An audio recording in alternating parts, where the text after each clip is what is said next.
Hello everybody, welcome back to my channel. My name is Becca and today we are going to be talking about my daily, weekly, monthly, and annual, yearly plant schedules. Also would like to give a big thank you to Scentbird for sponsoring this video. So taking care of plants, especially when you have a lot of them, can be very time consuming, which is why I like to spread out my activities over a couple of days throughout the week. I'm not really doing a ton every single day for my houseplants.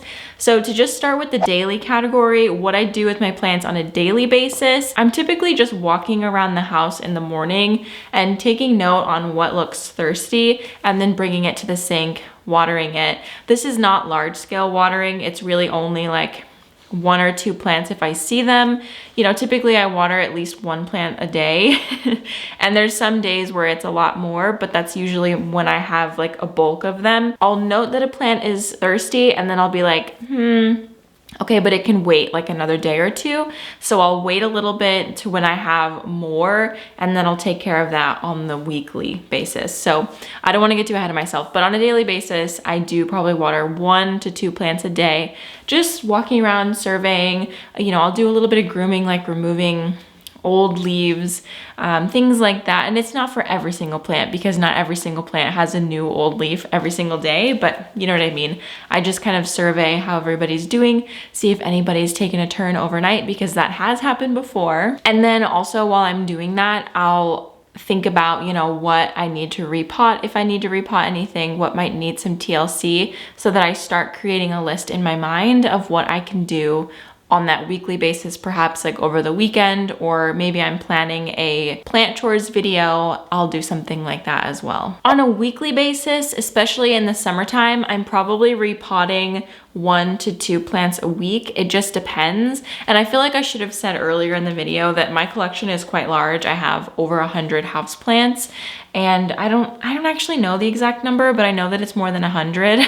Not all my plants are like bursting out of their pots, but there are some plants that you've seen me do in recent repotting videos where like it wasn't necessarily begging to be repotted, but it definitely needed a soil refresh because it had been a very long time, or perhaps the plant just was really dormant and not doing anything and I wanted to give it a burst of something new. So I would repot it in that instance. I would say don't do that all the time.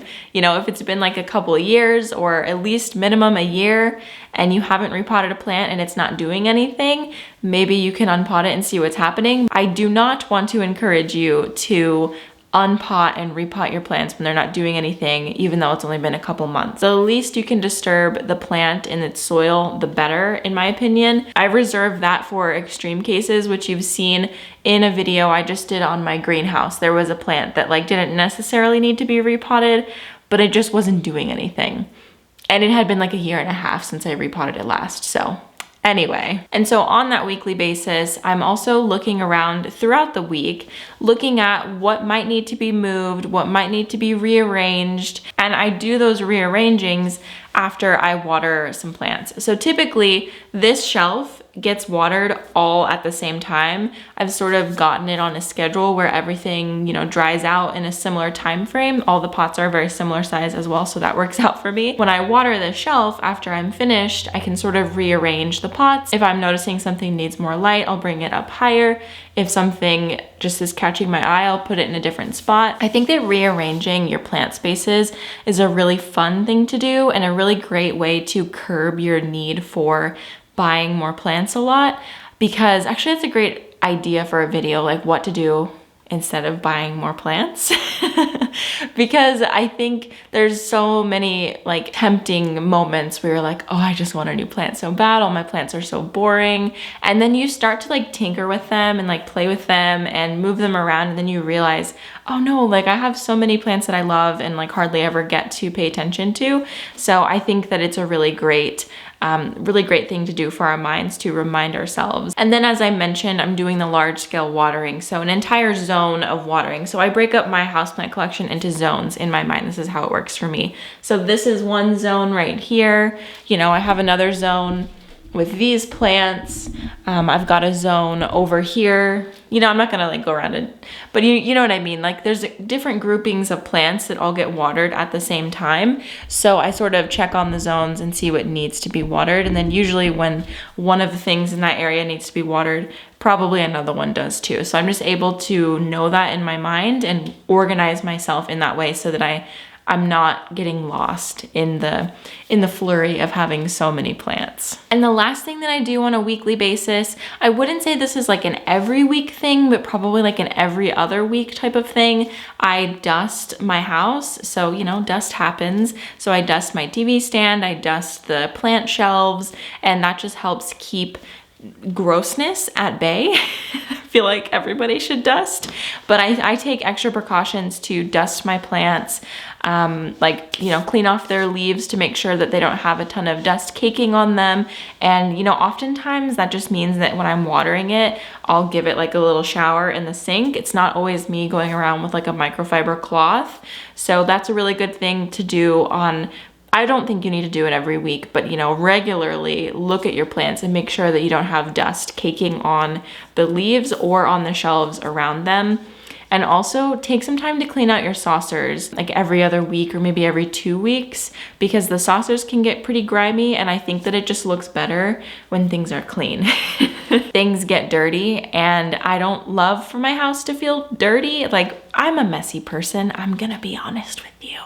But I wouldn't consider myself a dirty person, you know? Like, I like things to be clean. Things can be out of place, but like, I don't want there to be like grime and dust and like gross things like that hanging around, and my plants are no exception. So, all right, you guys, we're gonna take a moment to talk about today's sponsor, which is Scentbird. So if you're unfamiliar with Scentbird, they are a subscription service that offers you a new fragrance every month to try out, and you're able to choose from over 600 different fragrances, you know, from people like Prada, Gucci, and also a lot of indie brands.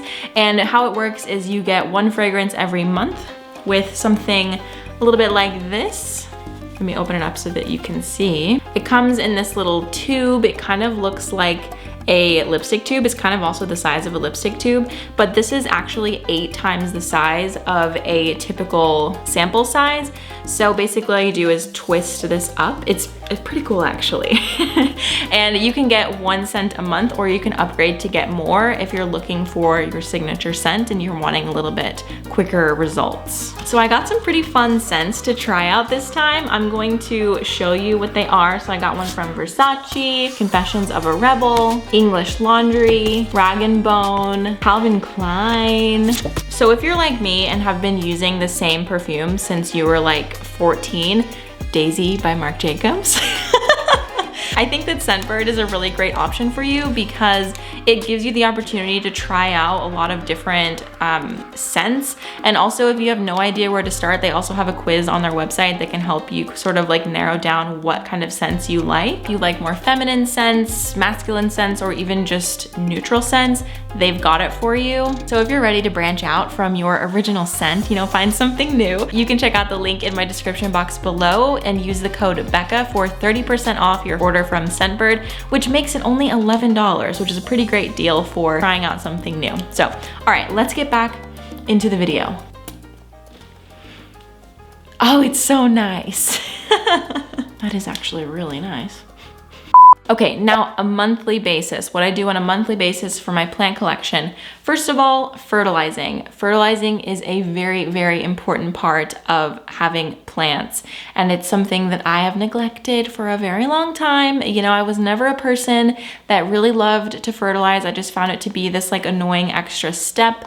But now that I've like created this relationship with Tank's Green Stuff and talked with Shota and like understood the reason for fertilizer and all the different types of fertilizer, I am much more, I don't know, reverent for the act and practice of fertilizing my houseplants, because truly, once I started doing that, I saw a really, really big improvement in my collection. You know, plants that have been really dormant and not really doing much, maybe putting out leaves for sure, but not very quickly. Those plants have taken a total turn, like a 180 after I started fertilizing them, especially in the summer. It was like leaf after leaf after leaf, you know, when normally I would wait like a couple months between leaves leaves. Now I'm waiting a couple of weeks, especially for my anthurium, which is really cool. I mean, that could also contribute to the conditions, but I really believe that fertilizing is a really great way to keep your plants healthy and with the nutrition that they need. So you can do a synthetic fertilizer or you can do an organic fertilizer. I prefer organic because it's much more gentle and in general better for the environment. So there's just a lot of different factors, and I've made an entire video about fertilizing with Shota from Tank's Green Stuff. And the fertilizer that I use from them, let me grab it. This is what it is. It looks like really, really fine compost or soil, and it has a ton of really great ingredients. Like all the ingredients are on here. I use that on a monthly basis typically. Anyway, find a way to make fertilizing fun and simple for yourself, whatever form you're doing it in. You know, no judgment for whatever you want to do. It's your plant collection and you should do what fits your budget and your lifestyle. This is just what works for me, and I've seen a lot of really great results. But I would say definitely if you're not a fertilizer, get into it. You're gonna see a lot of really great things for your plants. Any area, like a plant shelf or just like an area where you have a high concentration of plants, I would say on a monthly basis, you should like remove everything and like clean it off. This is kind of remnant of what I said in the weekly part, like maybe do this like every other week or every 2 weeks. You could do it on a monthly basis. But for me, on a monthly basis, my greenhouse cabinet starts to look kind of gross. So I'll just take everything out of there. I'll wipe off the shelves because the shelves are glass, so you can literally see everything. And you know, as I'm moving plants around in there, soil falls out. Even though I have saucers, it still happens. And I had a really bad fungus gnat infestation in there, which is now gone, thankfully. But there would always be like a big pile of dead fungus gnats at the bottom of the cabinet. Okay, the next thing that I do on a monthly basis, which I think is really important and keeps me from over purchasing, is take an inventory of everything that I have. So whether that be pots or supplies or soil or whatever else, I just sort of look at my stock, and even if it is just like looking at it, just to know what I have. I've actually started doing a pot log on my phone. It's through an app called Trello, which is what I use to like plan everything in my life. And I just have like the different inches listed, and then I have photos of them. So for example, this is my 5-inch pot list, I think. Well, there's only one. Oh, that's a 6-inch. Hold on. I have all the photos of the 8-inch pots in my stash. So I know that I have them and how many I have, and like what type of 8-inch pot it is as well. So I really, really suggest you do that, because if you're a little over organized like me, you like to keep lists, it's a really great way to keep things organized. And like Trello is such an amazing app. I suggest you use it like just for regular life. But I use this shelf right here down below for my pots. You can see I have some pots down there, and that is a new thing. I haven't always done that. That's definitely a new development that I've had in the last couple of months. Hold on, there we go. That's a new development that I've had in the last couple of months to keep myself organized, because I was keeping them in a closet and then I would forget what I had. And every time I had to get back into the back of the closet and find the pots, it was just really annoying. So this is like a fun aesthetic way to display my pots. Like it's not like super amazingly beautiful, but it is a way to have them there, because I wouldn't be able to put plants on that shelf anyway. I don't know if you guys have any like plant shelves where there's like a shelf really close to the ground and like you don't want to put a plant there, but you don't want to leave it empty. It's a great place to store your pots and supplies in a aesthetic way. And then the last thing that I do on a monthly basis is sort of take a look around. I scan my collection and I think to myself, is there anything that I'm willing to let go of? And for the last couple of months there hasn't really been anything that I've wanted to get rid of, because I feel like my collection was downsized quite a bit when I moved. Not necessarily because I wanted it to be, but when you move, it's a big shock to your plants. I haven't recently had much that I wanted to get rid of, but I know that in the past, when I would evaluate my collection, I would find things all the time, and I would either send it to people or I would put it on the porch or, whatever else. So I would really suggest on a regular basis, sort of go around and see what plants are not sparking joy, or what plants are really annoying, or maybe what plants like need more TLC and maybe you can move them to a place where you'll notice them more. Really just like survey your plants and like check the temperature of your feelings towards your collection, you know what I mean? And I think like, especially on that note, it's so important to know that you're not always gonna be in love with your houseplant collection. Like, this is a very idealistic list. And like, I can guarantee you that this is not something that I follow like to a T every single day, every single month, every single quarter, whatever. Definitely not. Like, I leave a lot of room for like mental health days or days, weeks where I just don't want to do anything with my plants and things kind of go downhill for a bit. And that's okay because we are human and ultimately it's a plant and we are so much more important than a plant. Like, one of my friends on TikTok said that in one of his videos and it was like, oh my gosh, that's insane. You know, somebody was asking, oh, you know, what do I do? Like, I feel so guilty for killing a plant. And he's like, the plant doesn't care. Like, it's dead. And it was just like, oh, fungus gnat. Anyway, I know that we personify our plants a lot to, you know, have a more personalized experience with them. And I suggest doing that if you don't. But at the same time, you have to have a line there where like, you can't personify the plant so much to where you start feeling like extreme guilt or like shattering sadness when it dies. You know, obviously these emotions are okay, but I would never want those emotions to be a result of over personifying a plant and putting your plants above yourself and your mental health and your family and your home and your pets and things that like truly actually need you and are probably more important than, you know, like the golden pothos in your shower, you know?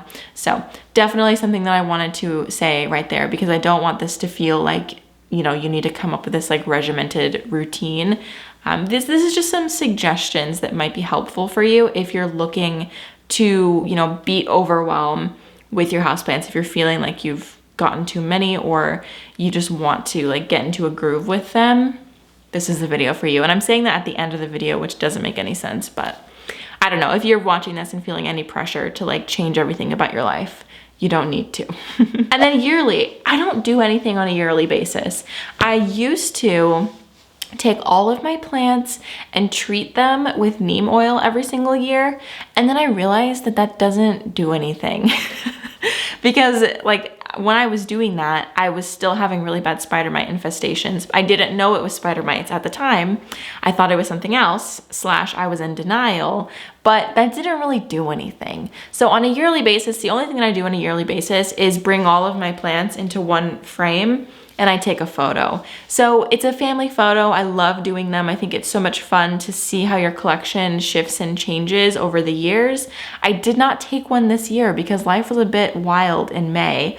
And I think that I'm still gonna try to take it before the summer ends. But I think it's a really, really great thing to document your houseplants and make sure that you are acknowledging their growth, acknowledging your growth, and acknowledging that we're all just working hard out here, putting out leaves, you know, making moves in our homes and our businesses and work. And even if you're not making moves, you're doing it and you're doing a really great job. So if you don't have a plantstagram, you know, a plant Instagram, an Instagram for your plants, I would really suggest doing that because it super helps me to see how my plants grow and develop over the years. Because when you are looking at a plant and you're not like looking at it on a zoomed out scale, like, because we hold our plants like right here, you know what I mean?